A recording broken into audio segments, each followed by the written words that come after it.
Sauf qu'un coming out passerait beaucoup mieux dans une famille comme ça. Ah ouais, dans l'époque dans laquelle on vit aujourd'hui, j'ai l'impression que ce serait compliqué, mais il dirait... moi, je vois bien une mère juive dire ah bon, en tant que tu ne deviens pas catholique. Ça, c'est vrai. Non, mais il y a un côté tragédie, un côté séisme, mais quel que soit le sens, moi, tous les amis que j'ai ou les gens que j'ai rencontrés qui ont vécu des conversions, leur famille, ça part en éclat. C'est un séisme, c'est parfois une tragédie même. Parce qu'il y a comme une forme de trahison avec les communautés, avec la famille, avec l'identité. Oui, l'identité. Une fois qu'ils demandent le baptême, ou une fois qu'ils deviennent juifs ou musulmans. Et il y en a beaucoup, hein. On n'en parle pas, mais il y en a énormément. Ben, la quête, elle est sans fin. C'est une frustration positive qui nourrit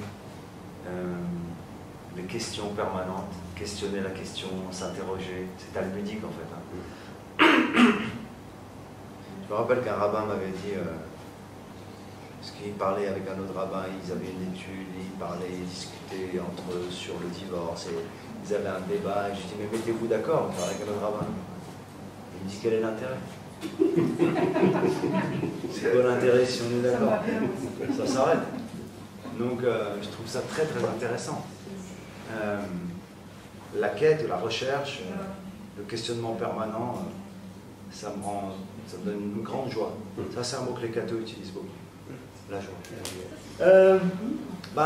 Il vaut mieux pas que dans la vie amoureuse, ce qui nourrisse ou apaise soit une quête effrénée ou une recherche effrénée, parce que ça peut un peu user, quoi. C'est pour ça que là, j'attends. J'attends de voir sur ce chemin ce qui va se passer. Mais entre la Vierge et ma mère, c'est ça, il n'y a pas de place. Il y a un chemin. En fait, l'observation sur les synagogues, c'est plus une observation sur les églises, en fait. C'est plus sur la... Moi, ce qui m'avait frappé dans les églises, c'est-à-dire deux choses. À la fois la fascination du beau, mais à la fois, j'étais halluciné par le côté presque scénographié de la chose. Donc c'était, je dis, waouh, ouais, c'est organisé, c'est dingue, c'est un truc de fou. C'est la première fois que j'étais au Vatican, j'ai dit, mais c'est un spectacle.